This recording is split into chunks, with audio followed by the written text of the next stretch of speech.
Hai hai, halo semuanya. Selamat malam. Selamat Talk.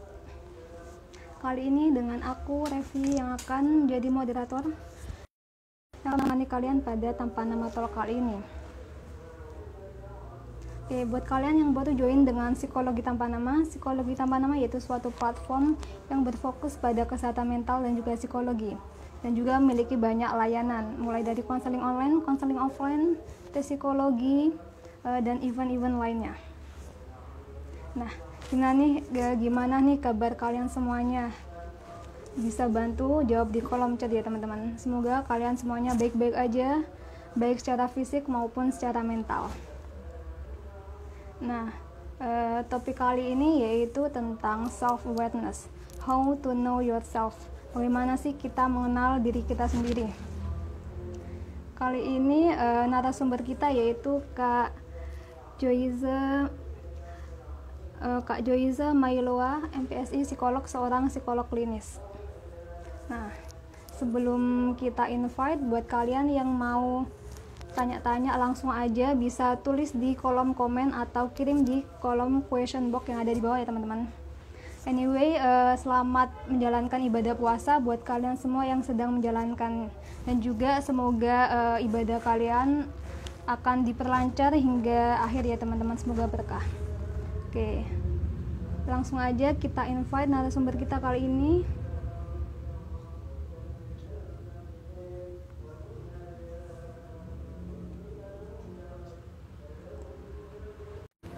Nah, sambil menunggu Kak Joiza masuk, aku mau tanya nih teman-teman, seberapa mengenal nih kalian dengan diri kalian sendiri? Bisa bantu di kolom chat di bawah ya. Halo Kak. Halo, Selamat malam Kak. selamat malam. Kita bisa Kak Joiza bisa dipanggil siapa nih Kak? Bisa lebih akrabnya Kak Jo atau Kak Ise atau siapa nih? Manggil Joyce nggak apa-apa, manggil Jo juga nggak apa-apa. Kak Joiza ya. Iya, iya. Salam kenal ya Kak. Ya, salam kenal Terima juga. kasih. Sekarang kakaknya lagi di mana nih Kak? Kebetulan udah balik di kota asal ya, jadi asalnya dari Ambon gitu. Kuliah S1 S2-nya di Oh, Surabaya, jadi udah pulang kampung sebenarnya. wah, Iya, jauh juga ya Kak. betul. Tapi tetap praktek online di Hmm, Silotion sih oke gitu. oke. Jadi, Oh, jadi kesibukannya sekarang ngapain aja nih Kak, Jis? Sekarang kebetulan jadi tenaga pengajar gitu ya di salah satu universitas di sini, kemudian masih praktek online sama offline juga. Wah, cukup sibuk ya Kak, seorang psikolog klinis ya Kak. Ya, biasa aja ya, tetap masih bisa menikmati hidup. Iya. Oke. Hmm, topik kali ini sebelum dimulai kita bisa say hi dulu nih sama teman-teman yang udah join. Halo Kak Niko, Kak Yondri, Kak Anessa, Kak Feni, Kak Nia, Kak Prilia, dan sebagainya. Nah, buat teman-teman yang mau tanya-tanya langsung aja, feel free buat tanya langsung ke kakaknya ini. Langsung tulis komen di kolom chat ya teman-teman. Oke, langsung aja nih kita bahas. Nah, topik kali ini yaitu tentang self awareness ya Kak. Bagaimana Iya. sih kita mengenal diri kita sendiri? Nah, menurut Kak Joyce nih, eh, definisi dari self awareness itu seperti apa dan apakah berhubungan dengan kesehatan mental? Oke, yang pertama self awareness ini tuh kalau kita nyari simpelnya ya, gimana kita tuh memahami diri kita sendiri gitu. Karena memahami diri kita itu cukup kompleks, mungkin dimulai dari apa value kita, apa potensi kita, kelebihan kita itu seperti apa gitu ya, apa yang kita suka, dan semua yang berkaitan dengan diri kita. Ketika kita berusaha untuk memahami hal tersebut, itu dinamakan sebagai kesadaran diri atau self awareness seperti itu. Dan pertanyaannya bagus banget ya, apakah hal ini tuh berkaitan sama kesehatan mental? Nah, pastinya tuh sangat berkaitan ya, antara si kesadaran diri ini dengan kesehatan mental. Jadi kan seseorang itu dikatakan sehat secara mental ketika dia itu sebenarnya menyadari dia punya kemampuan gitu ya. Kemudian dia tuh bisa mengatasi tekanan kehidupan sehari-hari. Nah, otomatis ketika dia menyadari kemampuannya ini, si keterampilan self awareness ini tuh sangat penting gitu buat dimiliki kayak gitu. Jadi bayangkan gimana kita bisa punya kesehatan mental kalau kita nggak belajar gitu ya buat memahami diri kita sendiri. Jadi penting sekali gitu dan sangat erat kaitannya.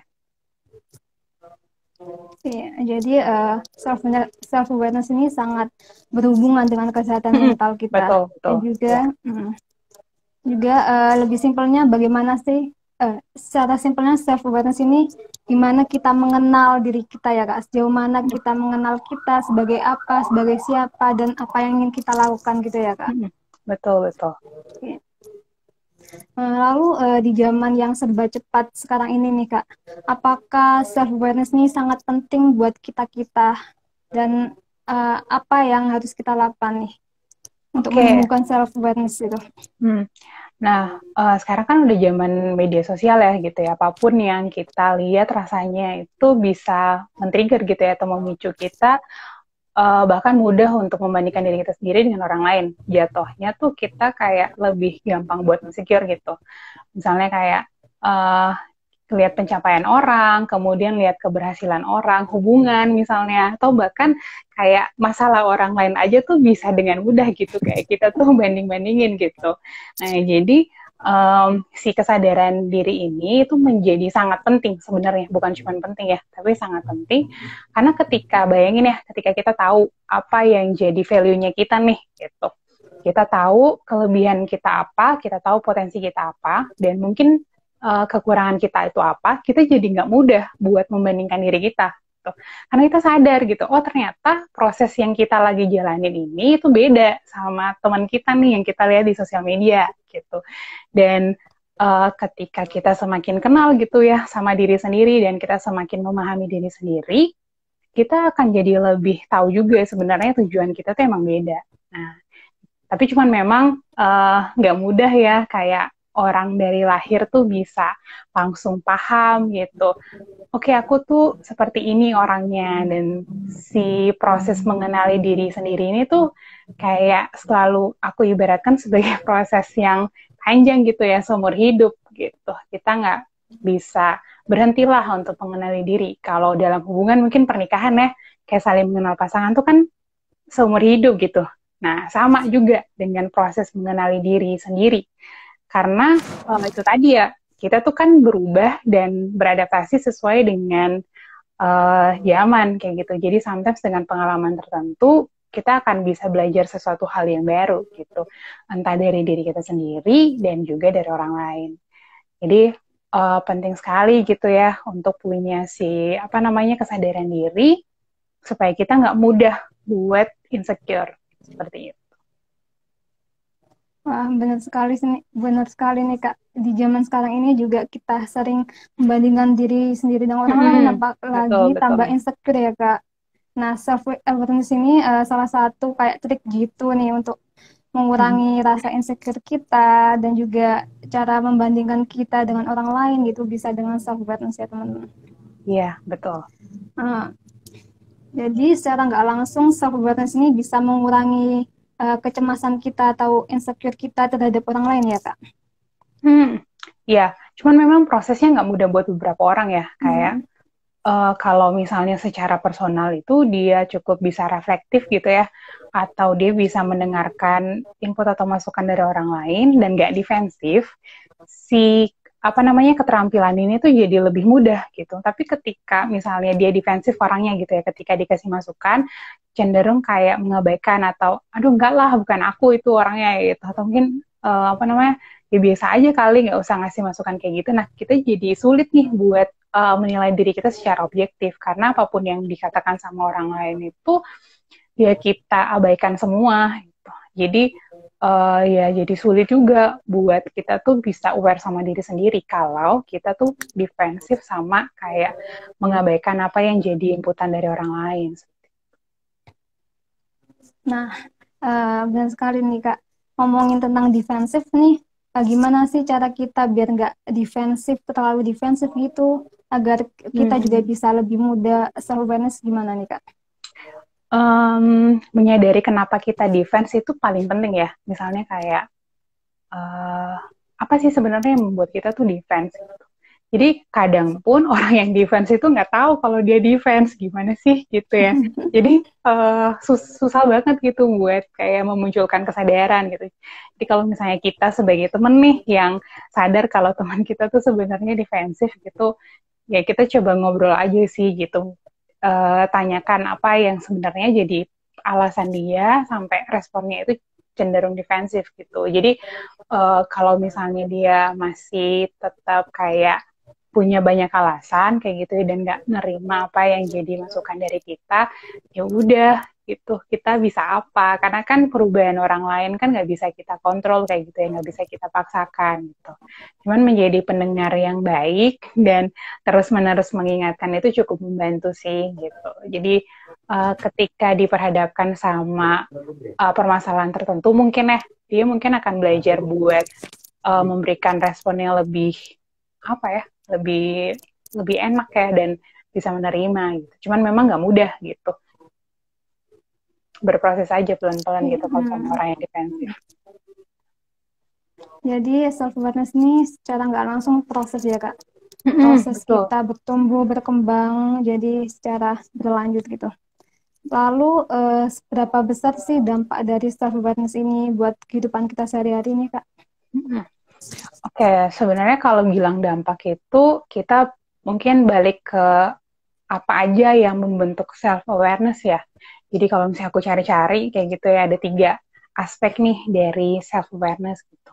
Jadi ada yang pertama itu dia emotionally self aware, yang kedua dia punya penilaian diri yang cukup akurat, kemudian yang ketiga dia cukup punya keberhargaan diri dan kepercayaan diri yang sehat. Nah, ketika seseorang itu punya self awareness yang baik, otomatis dia bisa mengenali perasaannya, dia bisa mengenali pemicu dari perasaan tersebut dan dampak dari perasaan yang dia rasakan.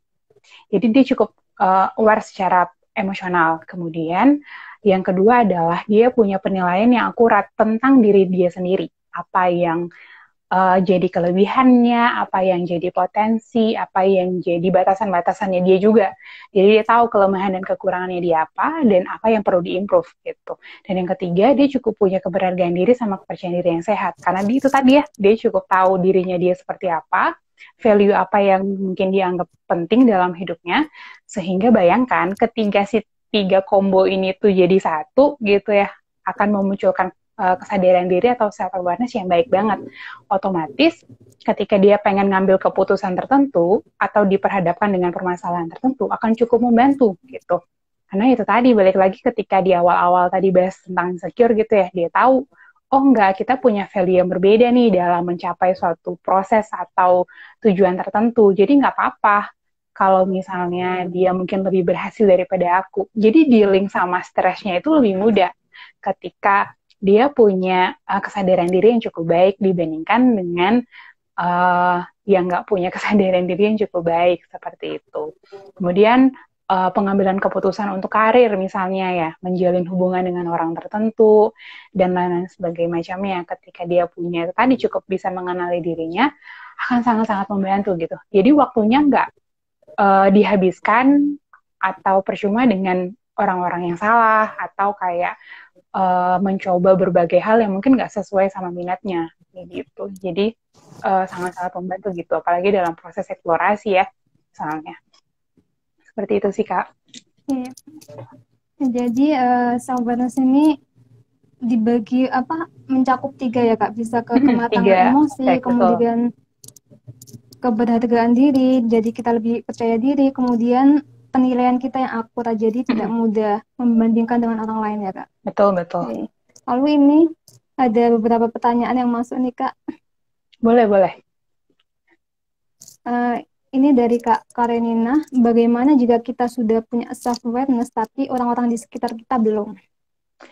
Nah, Hmm, Oke, cukup sulit ya. Karena secara pribadi aku juga mengalami gitu ya. Maksudnya kayak kita ada di lingkungan yang nggak ideal. Maksudnya sometimes kita cukup bisa mampu untuk memahami diri kita sendiri dan kita ada di lingkungan yang memang ya kurang bisa memahami diri mereka dan akhirnya berdampak ke kehidupan kita sendiri. Nah, gimana menyikapinya? Ya dengan menyadari kalau setiap orang tuh berbeda. Jadi nggak semua orang itu kayak kita yang bisa tahu diri kita sendiri, yang bisa memahami diri kita. Nah, jadi sadari dulu aja dan berdamailah dengan perbedaan itu gitu. Nah, kalau udah berdamai, uh, kemudian tanyakan nih sama diri sendiri, seberapa penting sih orang tersebut dalam hidup kita. Nah, karena ketika kita menganggap penting hubungan tersebut atau orang tersebut, kita akan mengusahakan gitu ya, mengusahakan untuk berkomunikasi dengan dia supaya mungkin kayak secara nggak langsung dia juga bisa punya dampak yang sama lah gitu ketika kita aware sama diri kita sendiri, komunikasi yang kita bangun, pertanyaan-pertanyaan yang kita tanyakan bisa memunculkan kesadaran diri juga gitu ya di dalam dirinya dia.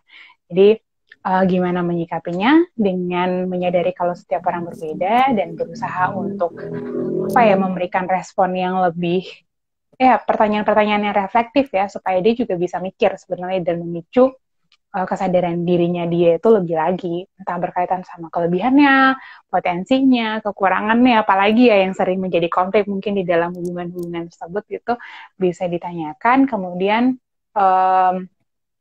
apa ya yang penting kita anggap itu sebagai satu hal yang penting aja si orang dan hubungan ini gitu. Jadi kita akan mengusahakan supaya orang itu bisa lebih aware sebenarnya sama diri mereka sendiri. Oke, semoga menjawab ya tadi yang sudah tanya. Jadi buat kalian yang juga memiliki lingkungan yang kurang memiliki kesadaran diri yang baik, berarti kalian cukup dengan menyadari dan juga terima bahwa tidak semua orang memiliki kesadaran diri yang seperti kita nih. Dan juga secara kontinu kita juga mengusahakan bagaimana sih mereka juga bisa berkembang jadi lebih baik lagi. Nah, lalu ini juga ada pertanyaan nih Kak dari Kak Yondri. Kak, gimana caranya supaya kita punya filter yang baik untuk bisa terima masukan dari orang lain? Nah, banyak Kak ini. Gimana? Iya. Filter yang baik itu tadi ya, balik lagi ke value orang itu ke kita. Kalau misalnya kita anggap orang tersebut adalah orang yang penting, kemudian orang itu bisa kita percaya, maka feedback atau masukannya itu bisa jadi prioritas nih di dalam hidup kita. Tapi ketika misalnya nih ada mungkin orang-orang yang kita anggap sebagai angin lalu gitu ya, maksudnya kayak nggak terlalu dekat dalam hidup kita gitu, terus ngasih masukan, nah kita coba untuk terima dulu aja, bukan terima mentah-mentah ya, maksudnya kayak terima kemudian evaluasi gitu. Karena kan kita nggak pengen jadi orang yang defensif nih, maksudnya kayak kalau ada apa-apa tuh nolak, bukan aku gitu kan. Nah, jadi kita terima dulu aja sambil kita itu merenung gitu. Kita tuh merenung, oke, apakah masukan dari teman kita itu tuh emang fakta atau opininya dia gitu. Jadi bisa jadi evaluasi dia di dalam kerjaan, dia nilai kayak gitu ya, dan dia sampaikan ke kita cukup objektif atau enggak, dan emang kebenarannya itu bisa teruji atau enggak. Jadi lebih banyak apa ya merasionalkan itu sih. Jadi kita bisa ngelihat itu sebagai suatu hal yang membangun.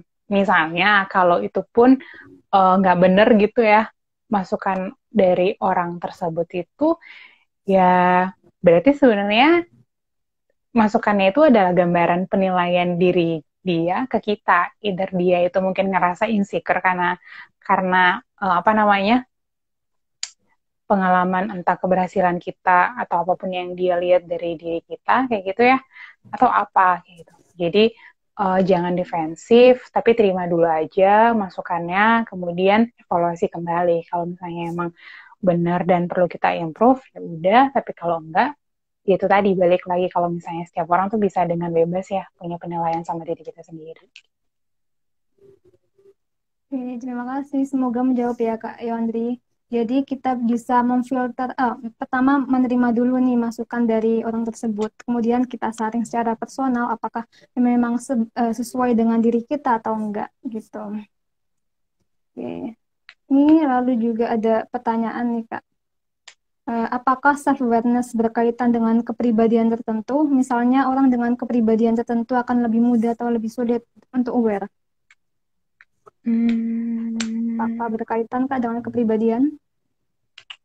Sejauh ini dari teori yang aku cari dan jurnal itu nggak ada kaitannya antara kepribadian tertentu dengan self awareness gitu. Karena misalnya pun ya seseorang yang katakanlah kalau misalnya teman-teman kebanyakan tahu gitu introvert dan extrovert pun sebenarnya nggak ada kaitannya gitu ya dengan self awareness ini gitu. Nah, balik lagi apa yang berkaitan dengan self awareness ya berkaitan sama apa namanya gimana kebiasaan kita sehari-hari, apakah memang kita punya kecenderungan sedari dulu untuk bisa melihat ke dalam diri kita atau memang nggak dibiasakan. Jadi sejauh ini literatur yang aku baca tuh cuma dari dua itu aja gitu.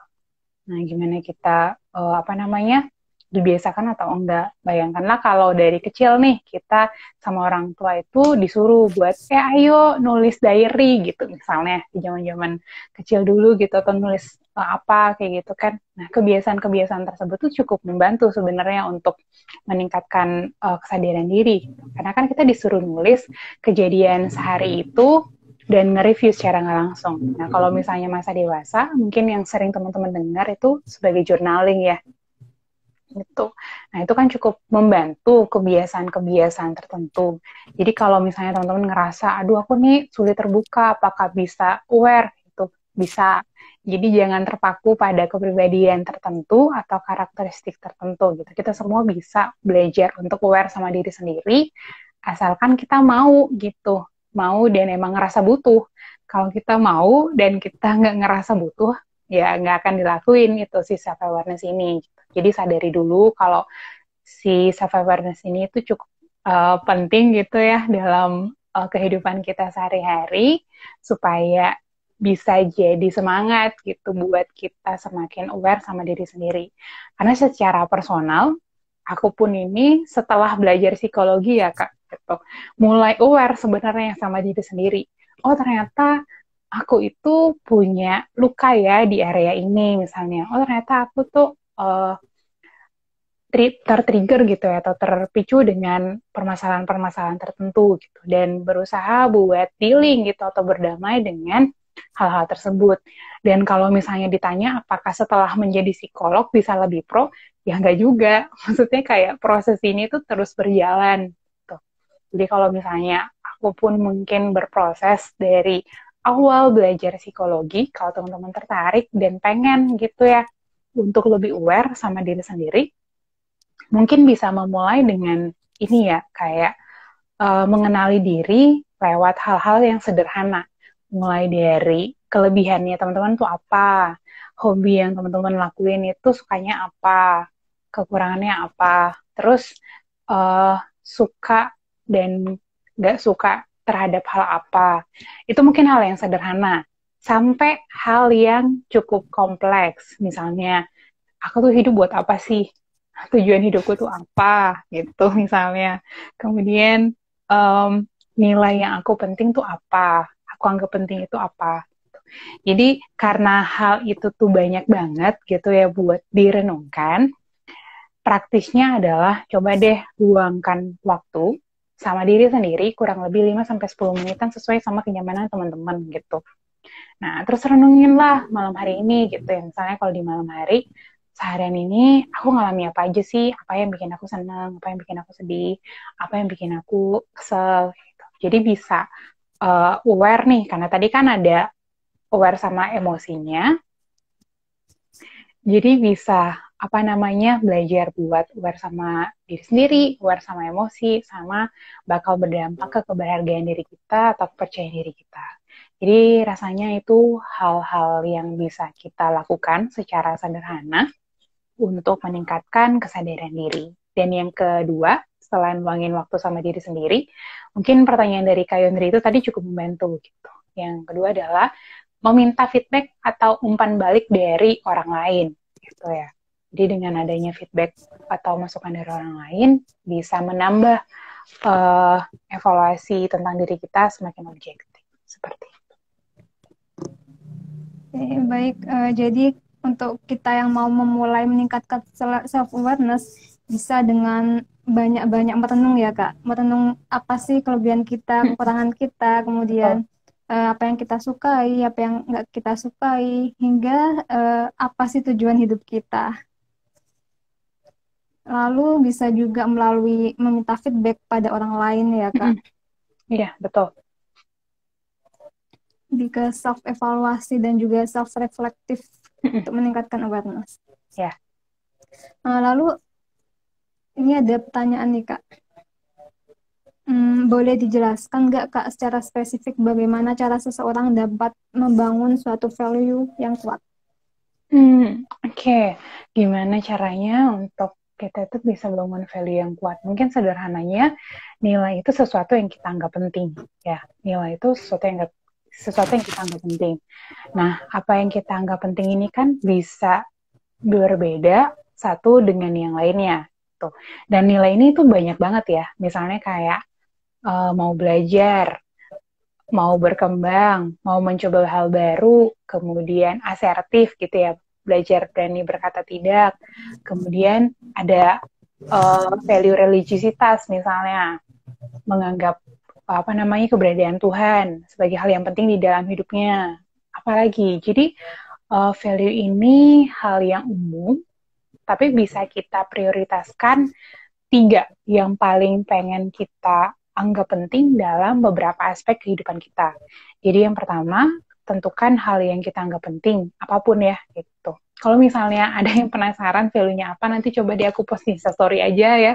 Terus nge-tag psikologi tanpa nama, supaya teman-teman yang nanya tadi bisa, apa namanya, bisa tahu kira-kira value itu apa aja. Kemudian setelah kita tahu apa yang kita anggap penting, kemudian kita coba sortir gitu ya ke dalam tiga uh, tiga value ke dalam setiap aspek kehidupan kita. Contohnya aspek pribadi, hal apa yang pengen kita kembangin kayak gitu. Misalnya kita adalah orang yang sulit berkata tidak nih sama orang lain. Nah, berarti nilai asertif atau belajar berkata tidak menjadi nilai yang penting. Kemudian kita cenderung untuk melupakan diri kita sendiri, kayak gitu. Nah, berarti self-care bisa menjadi satu nilai yang kita terapkan pada aspek diri sendiri. Kemudian karena kita adalah orang yang religiusitas misalnya, menganggap keagamaan sebagai hal yang penting, kita bisa mengedepankan hubungan dengan Tuhan, gitu. Menjadi aspek yang penting di dalam diri kita sendiri. Nah, kemudian breakdown lagi, gitu.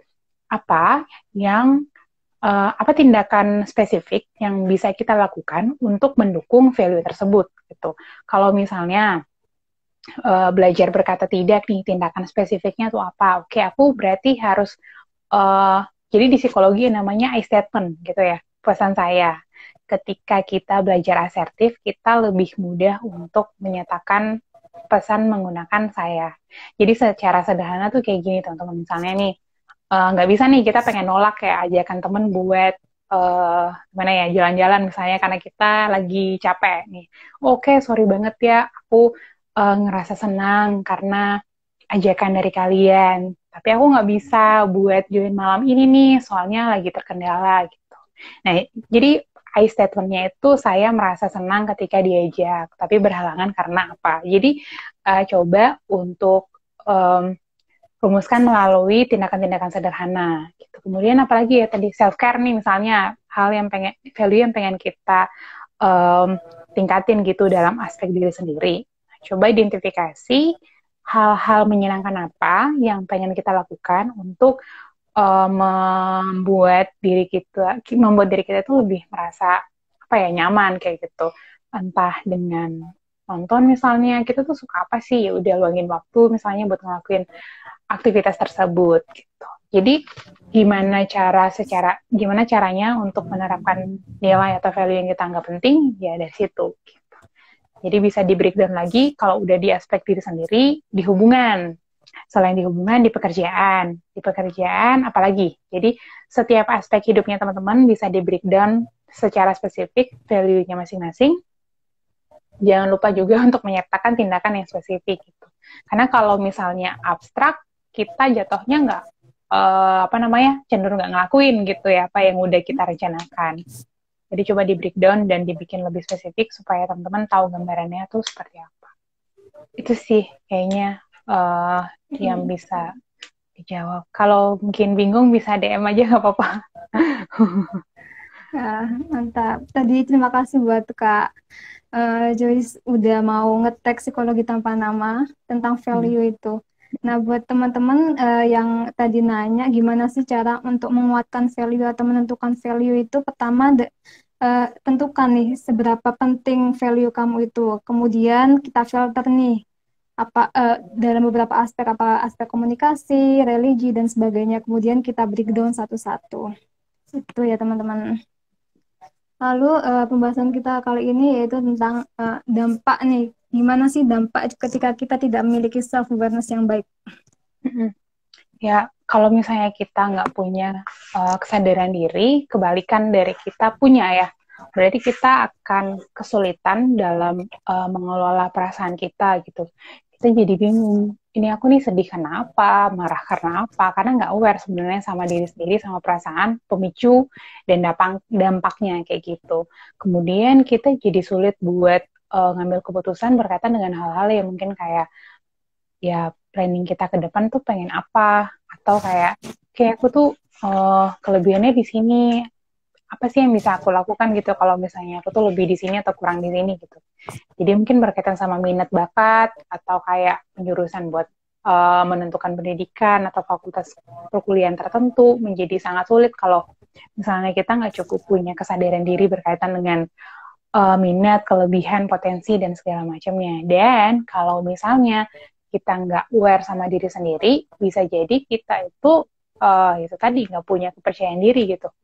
Kita cenderung misalnya minder atau bahkan kita berlebihan gitu.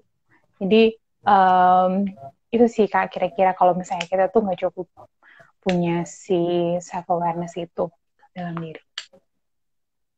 Ya, jadi buat kalian yang jika tidak memiliki self awareness yang baik, kalian bisa susah dalam mengambil keputusan, kemudian mudah insecure, kemudian tidak tahu potensi dirinya, minat bakatnya seperti apa, dan juga susah untuk merasakan emosi yang sedang dirasakan. Dan juga mungkin bisa meningkatkan stres ya Kak, Hmm, atau ya ya, membandingkan diri dengan orang lain. betul betul. Iya. Dan apakah ketika kita memiliki self awareness yang tinggi, apakah kita juga memiliki kesejahteraan mental yang cukup baik Kak? Apakah berpengaruh dengan kesejahteraan mental kita Kak? Hmm, cukup berpengaruh, tapi kalau misalnya disertai dengan gimana kita handle stres juga ya. Maksudnya kayak kalau misalnya kita aware sama diri sendiri dan cukup terampil nih. Karena kan sebenarnya kalau um, kita mampu itu ketika ada tiga hal. Kita tahu, kita bisa atau kita terampil, dan kita emang anggap penting hal itu gitu. Jadi ketika kita uh, apa namanya kita cukup sadar gitu ya dengan diri kita sendiri, aware, kita tahu kelebihan, kekurangan segala macam gitu tentang diri kita tahu kalau kita stres itu kita ngapain, kita butuh apa. Nah, itu sangat-sangat membantu buat kesejahteraan kita sendiri gitu ya.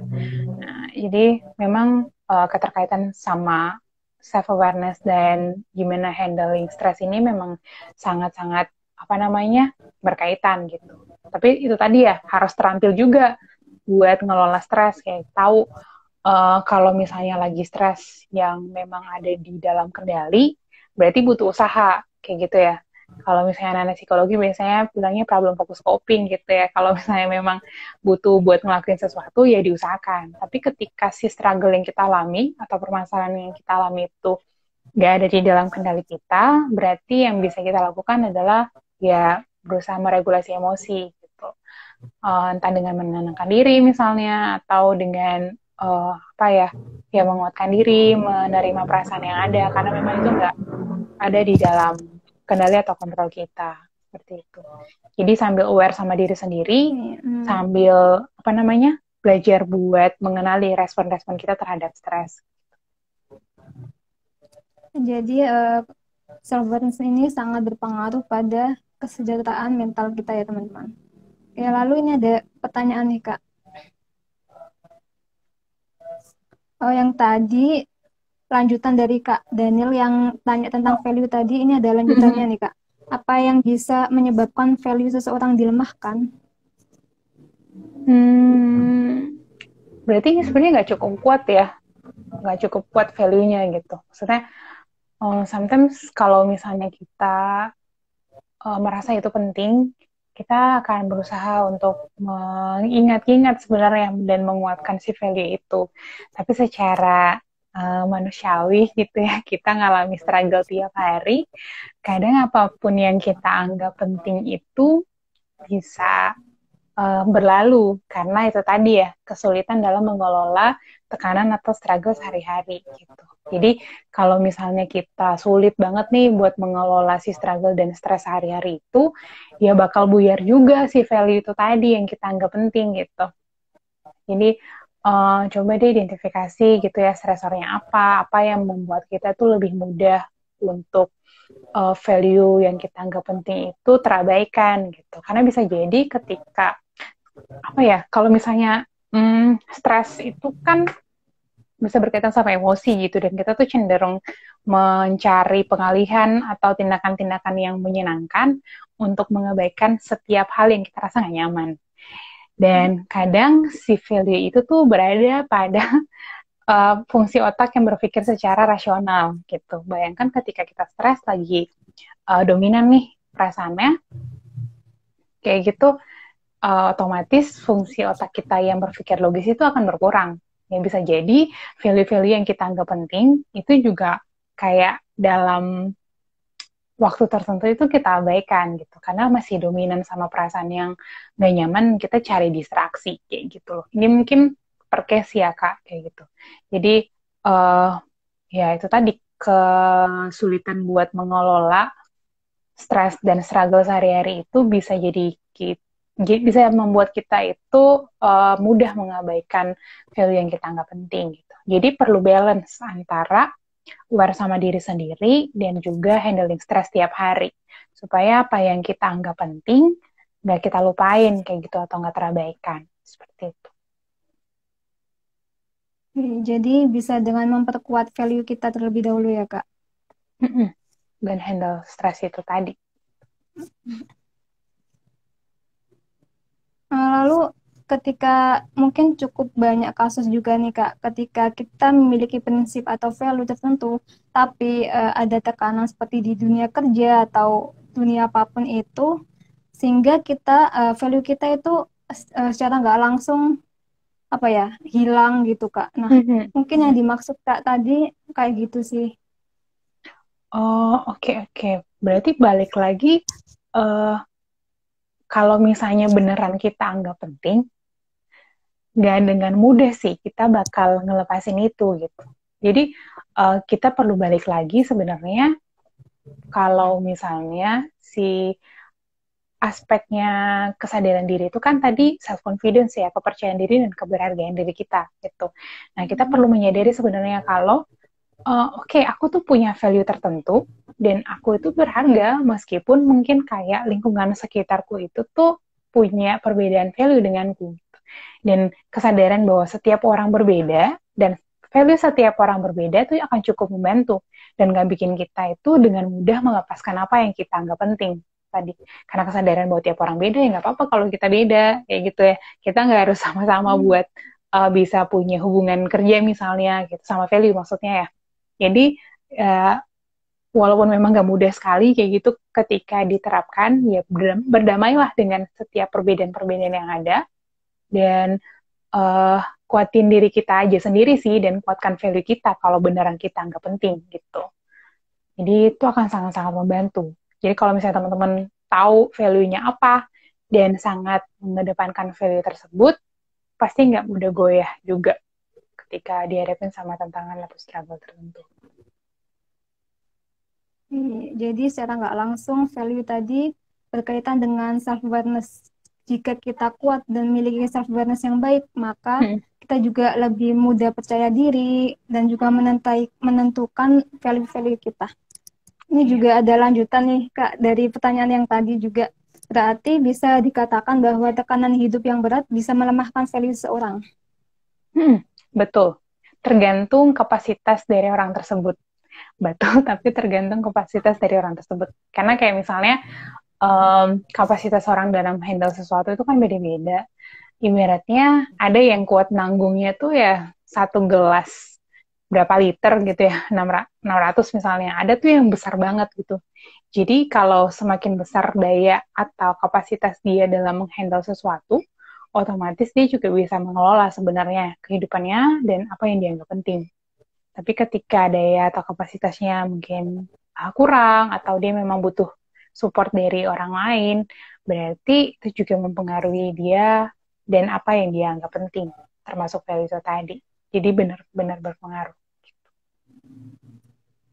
Oke, semoga menjawab ya Kak Daniel yang udah bertanya. Ya, lalu lanjut ke pembahasan kita kali ini yaitu apa saja sih Kak bentuk dari self awareness itu yang mungkin bisa diterapkan nih dalam kehidupan sehari-hari.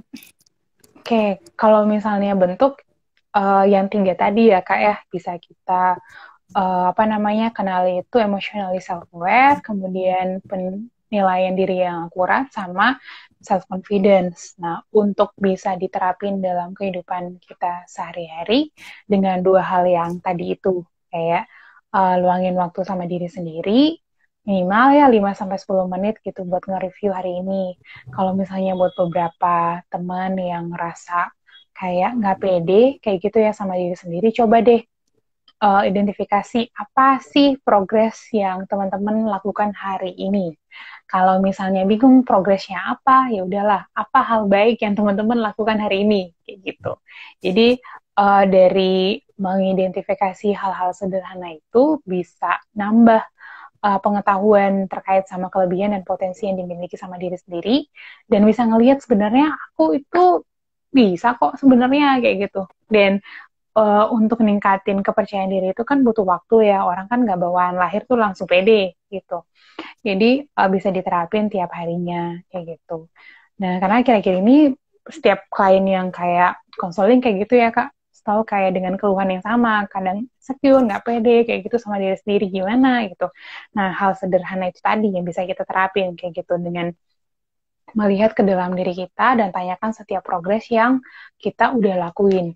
Kalau misalnya kita tanyain ke diri sendiri dan gak menemukan jawaban, atau dalam artian kita sulit menilai hal tersebut, nah coba deh saatnya tanyakan ke orang lain yang memang percaya dengan diri kamu, kayak gitu. Dan biarkan dia menilai lebih objektif gitu, dan terbukalah, oh ternyata kamu tuh bisa di sini, di sini, di sini loh, gitu. Jadi apa namanya bisa perlahan-lahan buat meningkatkan self awareness itu sendiri, dan bersama dengan itu bisa ningkatin kepercayaan diri kita juga. Nah, seperti itu. Ya, jadi teman-teman untuk meningkatkan self awareness bisa dengan melakukan refleksi diri secara kontinu atau terus-menerus ya, kemudian bisa juga dengan melihat progres kita, harian kita apa aja atau apa sih yang udah kita lakukan di hari tersebut. Dan juga bisa juga dengan membuka diri dengan bertanya dengan teman dekat atau orang lain yang mungkin lebih mengenal kita nih. Jadi kita bisa lebih aware dengan diri kita sendiri. Betul. Nah, ini ada pertanyaan lagi nih Kak. Eh, Oke. nah, bagaimana cara seseorang mengembangkan kapasitasnya untuk menghadapi tekanan hidup yang berat? Oke, gimana caranya seseorang itu bisa mengembangkan kapasitas? Yang pertama, tahu dulu kapasitasnya seberapa. Ya, kalau misalnya, oke, aku nih kapasitasnya tuh eh, nggak terlalu memadai nih buat handle sesuatu. Dalam artian, secara konkret misalnya ya, atau secara nyata, aku mudah banget stres apapun masalahnya. Contoh kayak gitu. Nah, kenali dulu aja kemampuannya teman-teman ketika handle stres nih. Nah, kalau disadari bahwa teman-teman itu punya kapasitasnya seberapa, kemudian tanyakan pada diri sendiri, kenapa kapasitas apa namanya mengelola stresku tuh segitu misalnya. Oh, kalau diidentifikasi dari zaman dulu itu aku nggak di apa namanya dipaparkan dengan kesulitan misalnya. Jadi orang tuanya itu cenderung menjaga protektif anaknya tuh nggak boleh susah misalnya. Jadi kenali dulu penyebabnya. Kemudian uh, ketika sudah mengenali penyebab dari seberapa besar kapasitas yang teman-teman miliki, tanyakan apa hal yang bisa aku lakukan? Apakah itu tuh bisa diubah atau enggak berdasarkan penyebabnya? Misalnya, kalau teman-teman mungkin kurang dipaparkan dengan kesulitan kayak gitu, terus tiba-tiba akhirnya uh, dihadapkan pada kesulitan kerja misalnya. Nah, berarti fokusnya itu di kesulitan kerjanya. Apa yang masih bisa diusahakan untuk handle hal tersebut? Apakah memang kita perlu belajar keterampilan tertentu atau kita perlu mengembangkan pengetahuan tertentu? Karena bisa jadi kita itu stres karena kita tuh nggak tahu gimana cara menyelesaikannya. Atau kita tuh tahu tapi nggak tahu gimana caranya. Gitu. Jadi coba identifikasi deh apa yang perlu aku improve sebagai hal yang membantu aku tuh bisa berdaya dan punya kapasitas yang lebih besar dan kuat lagi. Kalau misalnya nanti ke depannya bakal dihadapkan dengan tantangan-tantangan yang lainnya. Kayak gitu. Nah, jadi identifikasi permasalahannya dalam hubungan misalnya stres di hubungan karena orang itu nggak paham nih apa yang aku mau katakanlah kayak gitu ya. Oke, jadi sebenarnya masalahnya di mana? Ekspektasimu terhadap hubungan tersebut atau keterampilanmu dalam membangun hubungan gitu. Nah, jadi kalau misalnya ditanya gimana caranya, balik lagi per konteks ya, per konteks permasalahan gitu. Bisa jadi berbeda pada pengembangan diri, bisa jadi berbeda pada permasalahan hubungan. Gitu. Jadi coba disesuaikan kayak gitu. Cuman memang gambarannya balik lagi, apakah itu ada di dalam kendali atau kontrol kita dan bisa kita mengusahakan atau sebaliknya kayak gitu. Emang cuman bisa kita terima aja kayak apa sih perbedaan orang itu kan nggak bisa kita usahain kecuali kalau memang orangnya tuh signifikan dan memang kita tuh punya andil sepenuhnya dalam hidupnya dia kayak gitu. Jadi uh, dari mengenali kontrol atau kendali permasalahan, kemudian upgrade handling stres sebenarnya. Upgrade kemampuan buat mengelola stres, misalnya belajar buat ngatur skala prioritas, kemudian belajar say no kalau teman-teman ngerasa kesulitan buat berkata tidak pada hal-hal tertentu, kemudian apapun yang sebenarnya jadi stresor atau permasalahan orang kan beda-beda gitu ya. Jadi coba dicari akar permasalahannya itu apa dan mengembangkan kapasitas mengelola stres itu berdasarkan akar permasalahannya kayak gitu. Jadi nggak di apa namanya nggak bisa dijawab umum nih sebenarnya. Cuman semoga dengan penjelasan yang sederhana ini bisa dapat insight gitu ya gimana cara untuk bisa membesarkan kapasitas kita gitu dalam mengelola sesuatu. Ya, semoga menjawab ya Kak Daniel. Jadi cara mengembangkan kapasitas kita bisa dengan kenali dulu sebab penyebab dari permasalahan tersebut itu apa. Lalu Ya. cari ini apa yang bisa kita lakukan. Apakah dengan merubah pola perilaku kita atau bisa juga dengan hanya diterima. Kalau misalnya hal tersebut nggak bisa kita kendalikan. Nah, semoga menjawab ya Kak. Lalu ini ada pertanyaan juga nih Kak. Bagaimana sih membedakan dengan self care yang sehat dengan self awareness yang kelihatannya sehat? Self Nah, awareness yang kelihatannya sehat tuh misalnya gimana Kak? bagaimana membedakan self care yang sehat dengan self awareness yang kelihatan sehat? Nah, mungkin dari sisi kitanya nih Kak, kita menganggap itu udah sehat, udah sesuai dan udah tetap, tapi pada kenyataannya itu belum sesuai nih. Nah, gimana sih Kak cara membedakan hal tersebut? Oke.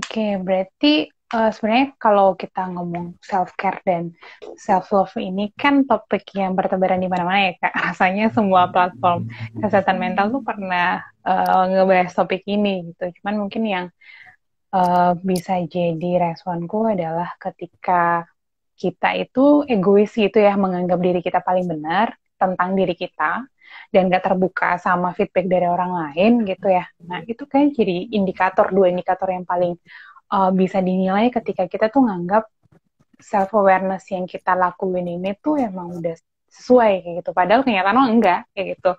Ketika misalnya nih kita nilai diri kita tuh udah oke, tapi ternyata permasalahan itu tuh katakanlah di dalam hubungan semua orang tuh menilai kita tuh kayak ya nggak bijak misalnya dalam mengambil keputusan atau kayak cenderung membuat apa namanya sebelah pihak kayak gitu dan segala macamnya.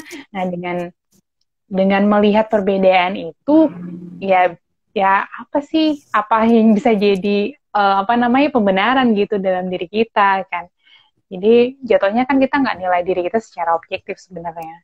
Nah, kalau misalnya beda sama self care itu, si self awareness ini tuh bisa jadi salah satu bentuk sih Kak, sebenarnya salah satu bentuk untuk kita tuh bisa bisa sayang sama diri kita atau bisa uh, menjaga kesehatan mental kita gitu. Karena kan tadi prakteknya itu kita mengeluangin waktu sama diri sendiri untuk mengenali, otomatis mungkin jadi nilai plus banget buat teman-teman yang punya kebiasaan journaling ya, adalah salah satu bentuk self care-nya. Karena kan semakin meningkatkan self awareness yang dia punya, karena itu tadi self care yang dia terapin sehari-hari itu semakin buat dia tuh aware sama diri sendiri, khususnya mungkin emosi ya, kayak dia semakin kenal apa yang jadi perasaannya dan sebagainya macamnya. Jadi kayaknya dua indikator yang tadi bisa jadi apa namanya, bisa jadi hal yang bisa kita nilai untuk membedakan si self care itu tadi dan self awareness yang kelihatannya sehat. Jadi self awareness ini salah satu bentuk self care ya Kak. Bagaimana kita menjaga dan juga memperhatikan peduli dengan kesehatan mental kita. Iya. Lalu bagaimana sih Kak tips melakukan self awareness yang efektif? Mungkin buat orang-orang awam yang mungkin mencoba, tips-tips dari Kak bisa gimana nih Kak? Kalau tipsnya berarti selain dua hal tadi, yang pertama itu kan mengenali diri melalui hal yang sederhana ya, kayak kelebihan kita apa, kita tuh hobinya apa, sukanya apa, identifikasi itu aja dulu gitu. Mungkin kalau teman-teman bukan orang yang visual dan nulis, ya bisa tulis di notes HP misalnya, atau kayak ya dialog sama diri sendiri, oh ternyata aku tuh suka nonton ini ya, ternyata aku tuh suka ngelakuin apa gitu. Nah, coba identifikasi aja dulu. Atau misalnya ngobrol lah sama temen gitu, kamu tuh hobinya apa sih yang membuat kamu tuh suka sama hal tersebut. Atau misalnya kayak pertanyaan simpel yang paling sering ditanyain sama interviewer gitu ya, kelebihan atau kekuranganmu apa gitu. Nah coba selain yang nanya ketika interview, coba deh nanya sama diri sendiri gitu, kelebihan kita apa. Dan yang mungkin paling kompleks itu tadi kita bahas panjang banget tentang value ya, apa yang kita anggap penting, apa yang jadi planning kita, misalnya dalam 5 tahun ke depan tuh aku pengen apa ya, entah dalam kuliah, dalam bisnis, dalam pekerjaan, apa yang pengen kita lakukan seperti itu. Dan yang paling penting juga, kita tuh orang yang seperti apa sih ketika berinteraksi dengan orang lain. Sama keluarga tuh aku tuh yang seperti apa, kalau sama teman aku tuh gimana, kalau sama diri sendiri aku tuh gimana. Nah, jadi karena banyak banget ya tadi kayaknya disebutin satu-satu tuh, nah teman-teman bisa tulis, kemudian renungin aja kayak gitu. Nah dari situ, ngomong-ngomong jangan dilakukan dalam satu hari ya teman-teman, bakal overwhelm gitu. Pelan-pelan aja kayak gitu, nikmatin si proses self awareness ini gitu, karena kita nggak akan pernah selesai gitu ya dalam mengenali diri. Jadi terus dinikmatin aja. Satu hari mungkin bisa nanyain satu hal sederhana aja kayak gitu. Kemudian luangin waktu buat ngobrol sama teman atau orang yang dipercaya mengenai diri kita sendiri. Dan mungkin tips-tips praktis buat teman-teman gitu ya, bisa nyoba journaling, bisa nyoba belajar buat mindfulness gitu ya. Atau ada satu artikel yang aku baca itu bisa kayak apa namanya ya, jalan dan merenung gitu ya, entah dimanapun yang teman-teman suka gitu, kayak berdialog sama diri sendiri ataupun kayak ngajak orang yang dipercaya buat ngobrol. Nah semua itu tuh akan sangat-sangat membantu teman-teman buat ningkatin self awareness itu. Nah, benar sekali nih Kak. Jadi buat kalian yang mau memulai untuk meningkatkan self awareness, bisa juga dengan teknik journaling atau juga minta saran pada teman dekat kalian. Dan juga memang journaling itu sangat membantu sih Kak. Secara aku personal juga baru memulai journaling di awal tahun ini. Dan juga cukup membentuk habit aku yang baru. Jadi cukup produktif juga sih memang. apa peningkatannya juga sangat signifikan untuk journaling itu. Iya. Ini lalu ada pertanyaan nih Kak. Eh, Gimana caranya menghadapi keluarga yang bikin kita memiliki self awareness yang rendah Kak? Mungkin banyak kasus nih Kak. Hmm, Ah, gimana hadapin keluarga? Mungkin ada struggle di keluarga ya, atau kayak hubungan ya. keluarganya yang agak kurang nyaman gitu. Hmm, kompleks ya kalau misalnya kita mengkaitkan antara hubungan keluarga dengan self awareness gitu. Karena sebenarnya kesadaran diri itu kan tadi artinya adalah gimana cara kita menilai diri kita sendiri gitu. Nah, jadi kita bisa ngambil ruang sejenak sih untuk kayak terlepas dari peran kita tuh sebagai seorang anak misalnya gitu. Aku tuh orangnya tuh seperti apa? Memang nggak bisa dipungkiri bahwa relasi dalam keluarga atau permasalahan dalam keluarga itu turut mempengaruhi cara kita itu menilai diri kita sendiri. Makanya sebelum kita aware sama diri sendiri, dan ketika kita itu memang punya luka gitu ya atau trauma dengan masa lalu, memang agak sulit nih kayak evaluasi diri kita tuh cenderung negatif. Kayaknya kalau misalnya kita merasa kesulitan kayak gitu ya, kita bisa cari sebenarnya bantuan profesional kayak gitu. Kalau disadari bahwa setiap apapun yang kita nilai tentang diri kita sendiri nggak ada baiknya, kayak semuanya tuh negatif kayak gitu. Nah dari situ coba deh cari bantuan kayak gitu, entah ngobrol sama teman yang dipercaya, cari komunitas-komunitas tertentu yang membangun, bahkan bisa sampai ke konseling dengan psikolog atau psikiater seperti itu. Jadi maksimalkan berbagai hal yang masih bisa teman-teman lakukan supaya bisa bikin teman-teman belajar buat pulih. Nah, dari pulih itu sendiri bisa baru bisa nih kayak penilaian diri kita ke diri kita sendiri itu lebih objektif dan apa namanya kita bisa dengan mudah menemukan sebenarnya oh, aku tuh punya kelebihan ini loh, aku tuh punya potensi ini. Karena kalau buat kita yang udah punya self awareness yang baik, kayak ngelihat titik terang atau kayak kelebihan di dalam diri sendiri tuh mudah banget gitu.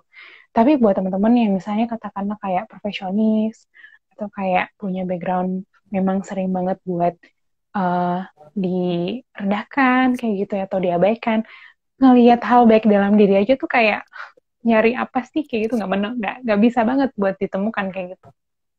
Jadi sebelum menilai diri dan sebelum kayak mulai aware sama diri sendiri, nah, lukanya diberesin dulu kayak gitu. Sama-sama buat nyari pertolongan supaya bisa pulih. Ya, baik. Semoga menjawab ya Kak yang tadi bertanya. Jadi sebelum menilai diri kita sendiri, jika memang penilaian kita cukup semuanya negatif, maka lebih baik kita eh, langsung ke profesional atau ke komunitas yang memang membangun kesehatan mental Hmm, ya Kak. Daripada eh, banyak asumsi-asumsi yang betul. self-diagnosis, jadi lebih baik Hmm, langsung ke profesional aja. iya. Oke. Baik, lalu bagaimana sih Kak menanggapi hidup dengan orang terdekat? Oh, udah sih, udah. Pertanyaan ini udah. Lalu gimana sih Kak membedakan antara self-care, terus self-awareness, atau self-love? Apakah itu, kan sekarang ini lagi booming-boomingnya tentang self-self itu kan Kak. Jadi membedakannya itu gimana?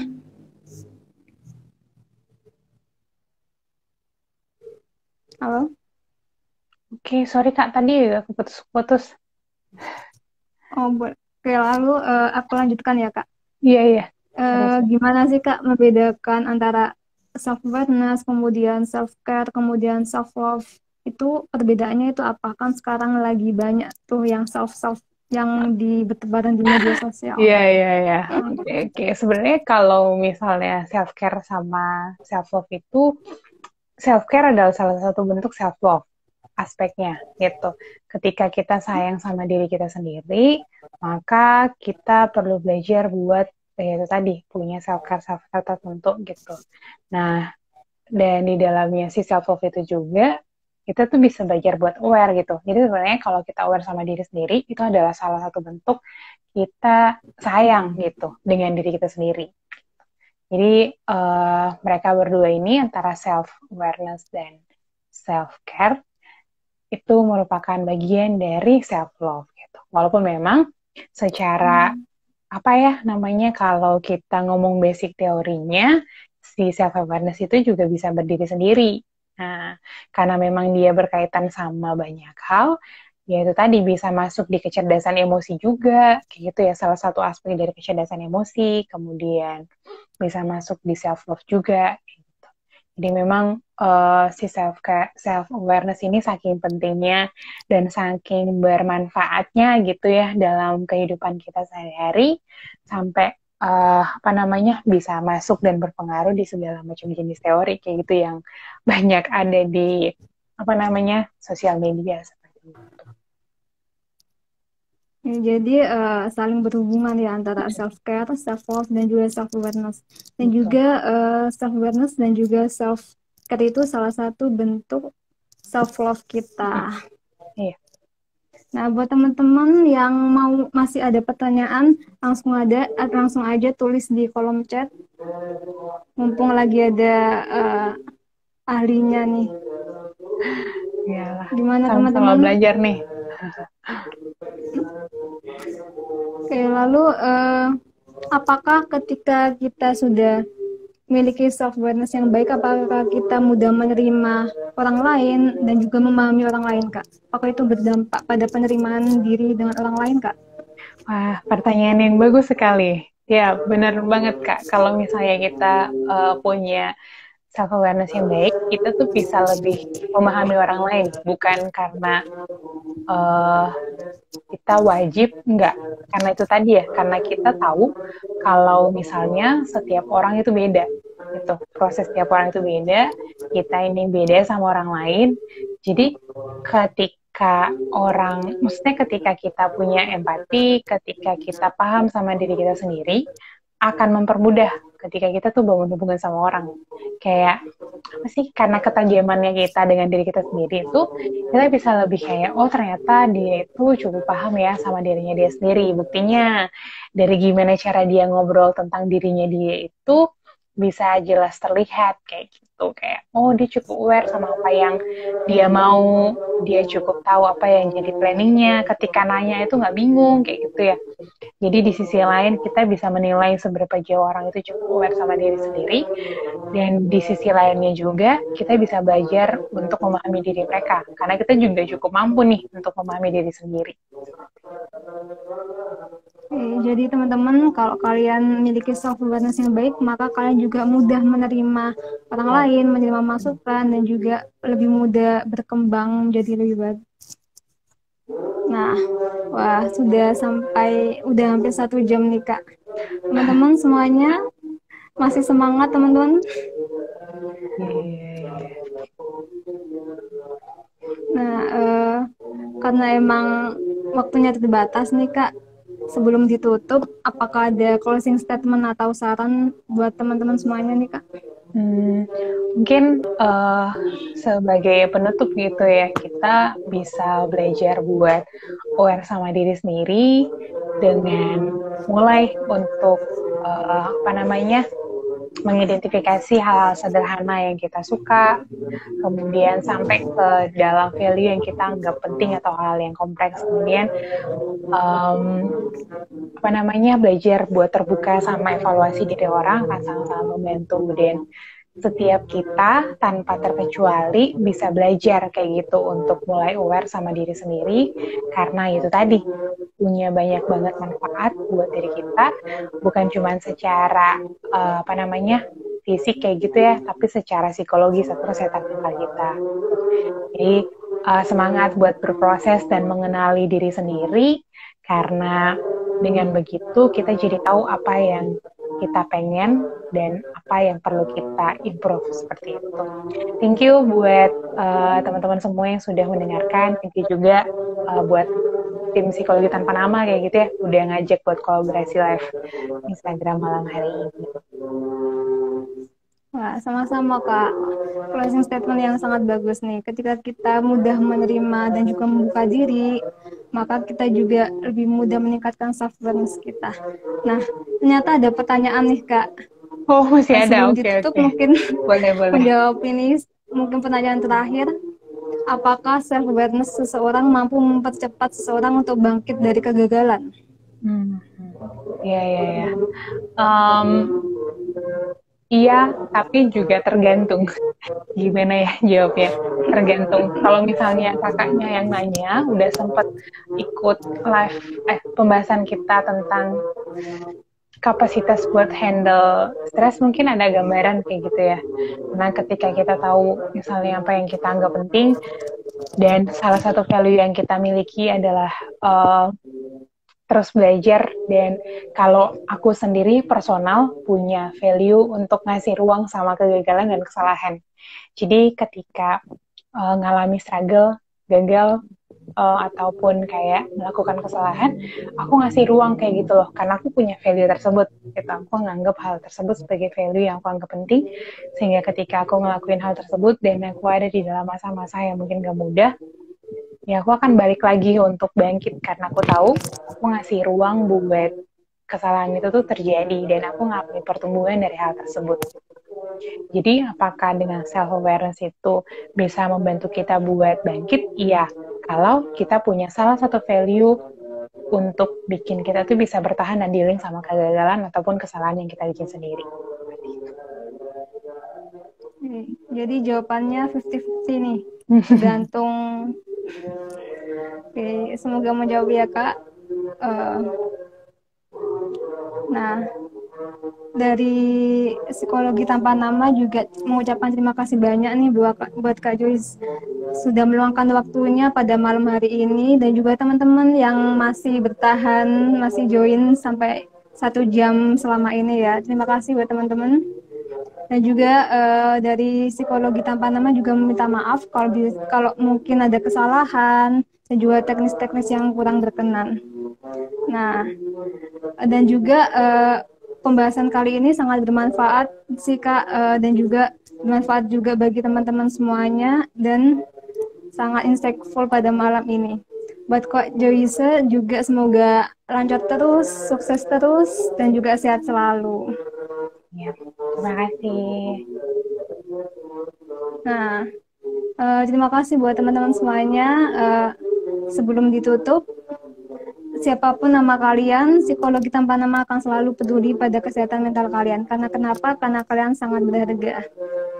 Nah, sebelum ditutup nih Kak, mungkin ada teman-teman yang mau nge-reach out Kak Joyce, mau apakah ada alamat media sosial atau yang mau konseling, mungkin bisa di-reach out di mana nih Kak? Oh, boleh banget kalau misalnya ada yang pengen ngobrol atau kayak konseling, bisa aja di bio Instagram aku tuh ada Google Form sih. Instagramnya @joyce_mailoa. Ada, kalau misalnya bingung, di pos kolaborasinya Psikologi Tanpa Nama ada kayak gitu ya. Bisa aja klik Google Form itu atau DM aja juga nggak apa-apa. Jadi teman-teman yang mau konseling dengan Kak Joyce bisa langsung di IG-nya Kak Joyce atau juga bisa melalui Psikologi Tanpa Nama. Akhir kata, terima kasih semuanya yang udah bergabung sampai saat ini. Mohon maaf apabila ada kesalahan, dan sampai jumpa pada Tanpa Nama Talk selanjutnya. Goodbye, see you. Terima kasih semuanya. Okay, thank you. Dadah Kak. Ya. Ya.